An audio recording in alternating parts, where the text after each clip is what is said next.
PTI मुतालबात पर हुकूमती मौक़िफ़ तैयार करने की खबरों में सदाकत नहीं। इरफान सदीकी कहते हैं हतमी जवाब तैयार करने में एक हफ्ता मजीद लग सकता है।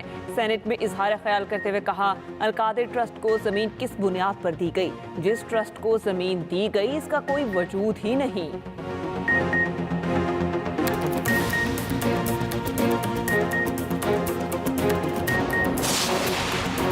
पीटीआई का अपोजिशन अलायंस बनाने का ऐलान। असद कैसर ने कहा 1 पॉइंट एजेंडे पर अपोजिशन अलायंस बना रहे हैं। इस वक्त हुकूमत से पार्लियामेंट नहीं चल रही।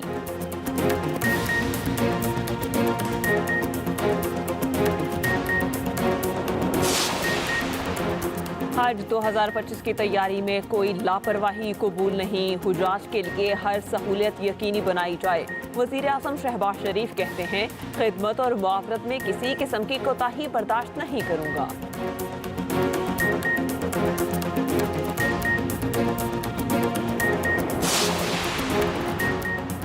नौमुंतखब अमरीकी सदर डोनाल्ड ट्रंप कुछ देर बाद ओहदे का हल्फ उठाएंगे। इफ्तिताही तकरीब की तैयारियां मुकम्मल। दुनिया भर से मेहमान शरीक होंगे। विफाकी वज़ीर दाखिला मोहसिन नकवी की तकरीब में शिरकत का इम्कान।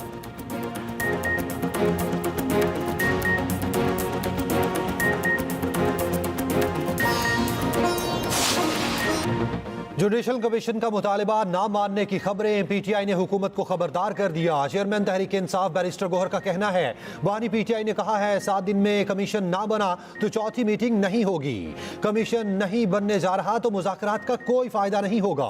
हुकूमत के साथ मुज़ाकरात जारी रखना चाहते हैं। अमन अमान की सूरत हाल पर मुलाकात हुई। इशू नहीं बनाना चाहिए। इरफान सदीकी के लिए मुनासिब नहीं कि वो मुज़ाकरात को तातुल का शिकार करें।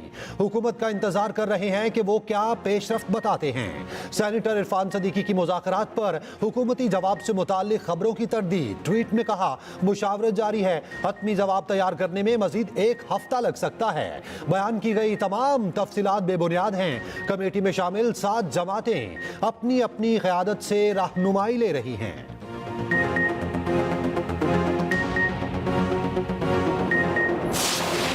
सोशल मीडिया की वजह से पाकिस्तान में झूठ का सैलाब आ गया। दूसरों के बच्चों को जेल में डलवाने वाले के अपने बच्चे बाहर हैं।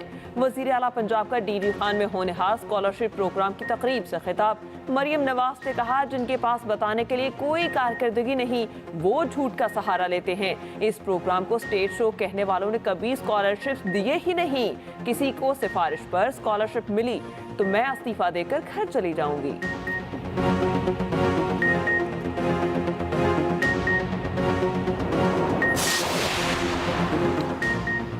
हज 2025 की तैयारी पर कोई लापरवाही कबूल नहीं। इस साल हुजाज को हर सहूलत यकीनी बनाई जाए। वज़ीर आज़म शहबाज शरीफ कहते हैं हुजाज कराम अल्लाह के मेहमान हैं। खिदमत और मुआवनत में किसी किस्म की कोताही बर्दाश्त नहीं करूंगा। हज तैयारियों इंतजामात से मुताल्लिक जामे ब्रीफिंग तलब। वज़ीर आज़म की ज़ेर सदारत हज तैयारियों से मुताल्लिक जायजा इजलास। मुआवनीन की तैनाती के लिए शफाफियत यकीनी बनाने की हिदायत की।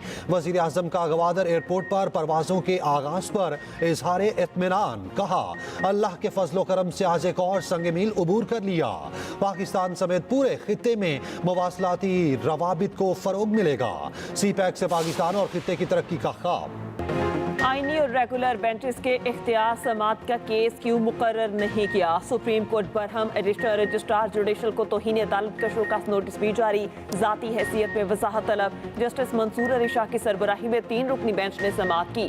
डेप्यूटी रजिस्ट्रार सुप्रीम कोर्ट ने बताया जजेस कमेटी के इजलास में फैसला किया गया कि 27 जनवरी को आईनी बेंच सुनेगा।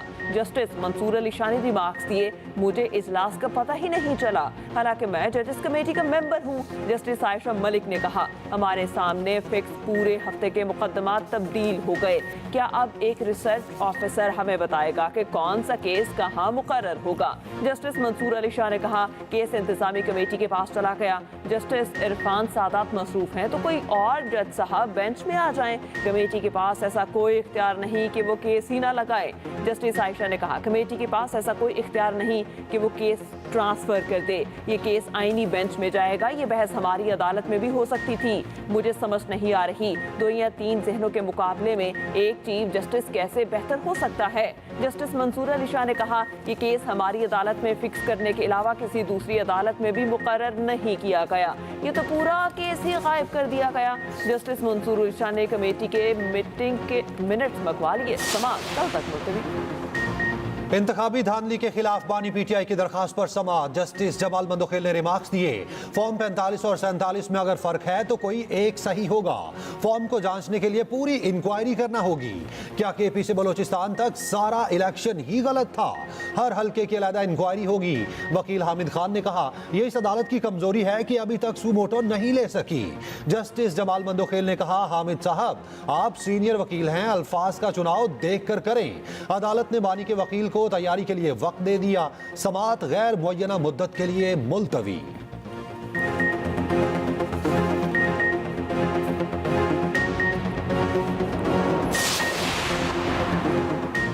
वफाकी हुकूमत का 8 फरवरी को यौम तामीर तरक्की मनाने का ऐलान। वफाकी वज़ीर अता तारड़ ने मीडिया से गुफ्तगू में कहा, 8 फरवरी को मुल्क की तरक्की का आगाज हुआ। मुल्क की मईशत के हवाले से अच्छी खबरें आ रही हैं। सियासत हो या खेल, हर जगह तलखियाँ कम होनी चाहिए। खुशनसीबी है चैंपियंस ट्रॉफी पाकिस्तान में होने जा रही है।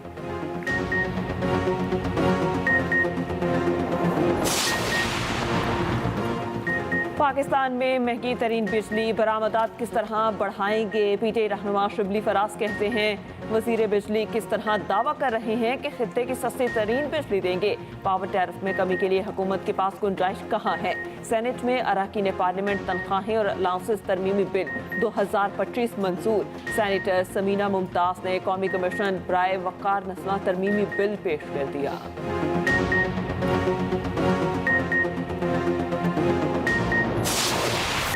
पाक चीन दोस्ती नई बुलंदियों पर। गवादर इंटरनेशनल एयरपोर्ट फाल हो गया। परवासों की आमदरफ्त शुरू। पीआईए की पहली परवाज 46 मुसाफिरों को लेकर कराची से गवादर पहुंच गई। पीके 503 ने पहली कमर्शियल परवाज की हैसियत से लैंड किया। पहली परवाज को गवादर उतरने पर वाटर सैल्यूट दिया गया। वजीर हवाबाजी ख्वाजा आसिफ वजीर आला बलोचिस्तान ने पहली परवाज का इस्तकबाल किया।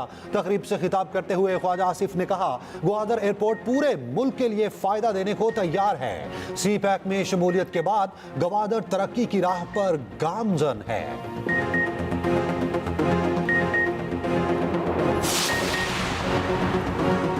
कोई मेंबर पार्लियामेंट मुनहरिफ हो जाए तो उसे शोकाज नोटिस जारी करना जरूरी है। आदिल बाज़ी को डीसीट करने के खिलाफ अपील पर तहरीरी फैसला जारी। तहरीरी फैसला जस्टिस मंसूर अली शाह ने जारी किया। लिखा, इलेक्शन कमीशन हकाइक का खुद से जायजा नहीं ले सकता। इलेक्शन कमीशन या ट्राइब्यूनल पार्टी हेड के डिक्लेरेशन का जायजा लेकर इसकी तस्दीक करता है।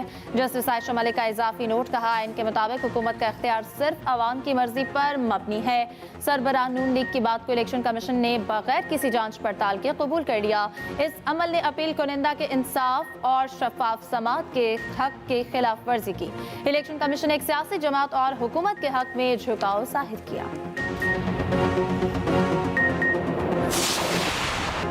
मुज़ाकरात करें मगर 9 मई पर समझौता नहीं होना चाहिए।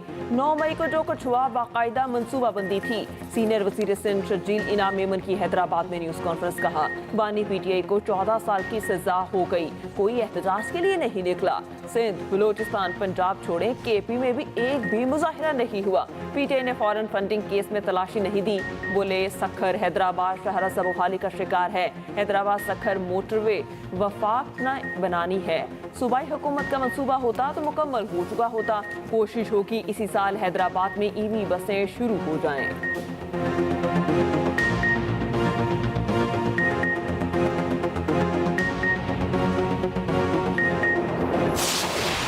डोनाल्ड ट्रंप की 4 साल बाद व्हाइट हाउस में फिर वापसी।